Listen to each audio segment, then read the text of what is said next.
Did you realize that you might be losing equity in your home as we speak? In today's video, we're diving into the top mistakes that homeowners make that could be secretly diminishing the value of their home. From seemingly harmless habits, overlooked maintenance tasks, or even sometimes doing too much to your home. I'm gonna shed some light on what you might be doing that's causing your home's value to take a nosedive.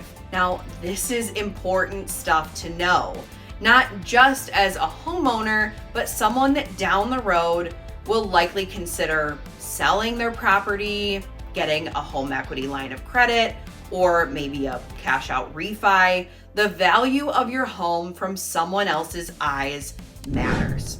The good news is that knowledge is power, and today we're gonna talk about how you can avoid these mistakes.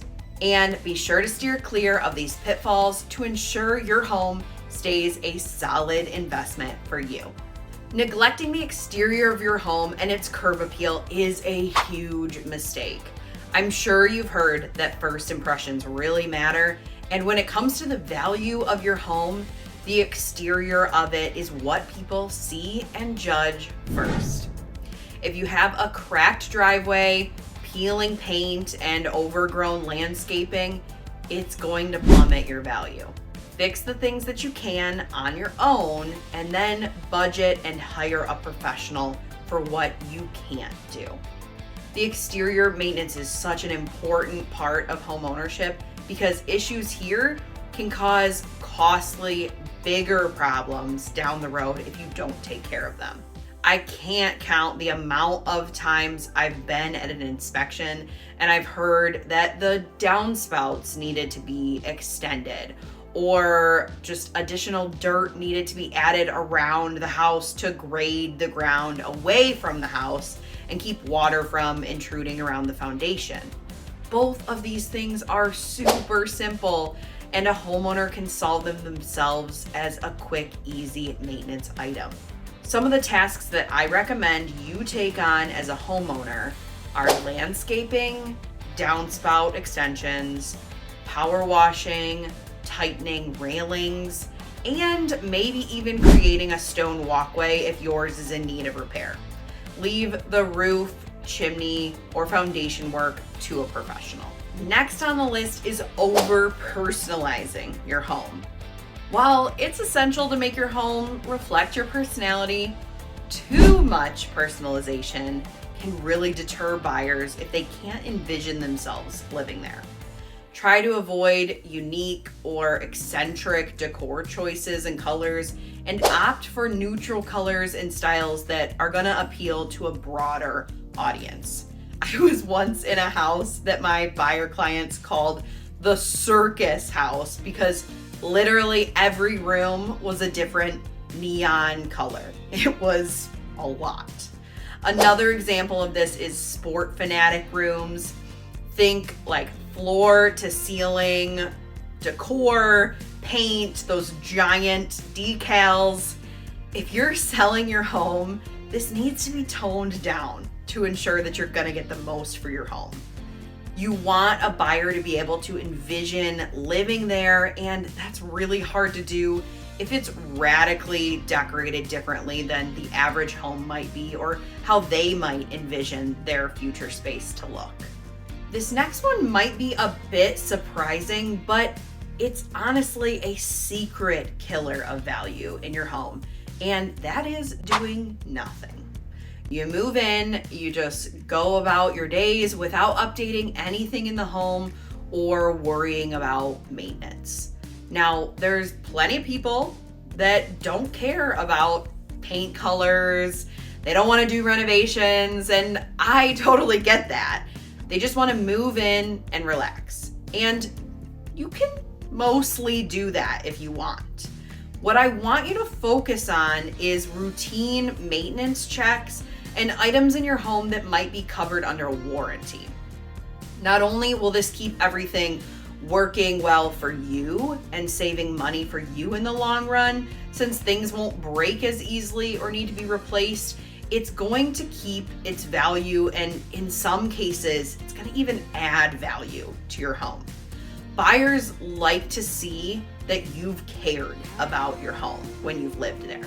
They're gonna look at things like the sticker that's on your furnace to see when it was last serviced, or ask how old your windows and roof are, and if either of those have a warranty that you know about.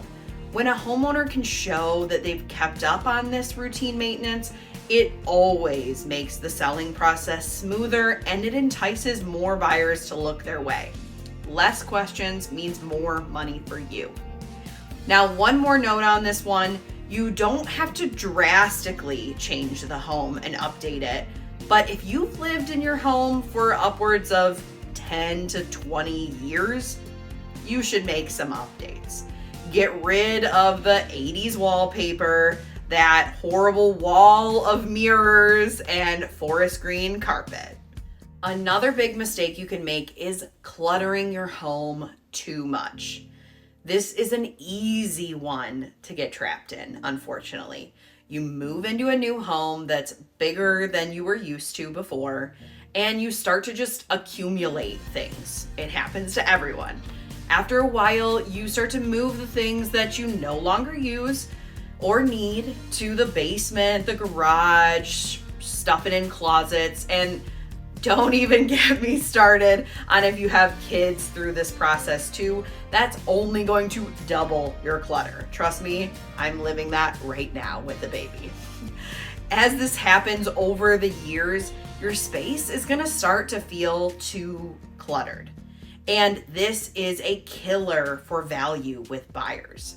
When they walk through your home, they're gonna notice the clutter, and they're gonna think that the space not only is too small, but that there just isn't enough storage space because you look like you're bursting at the seams. Take time at least once or twice a year to just declutter and donate some things.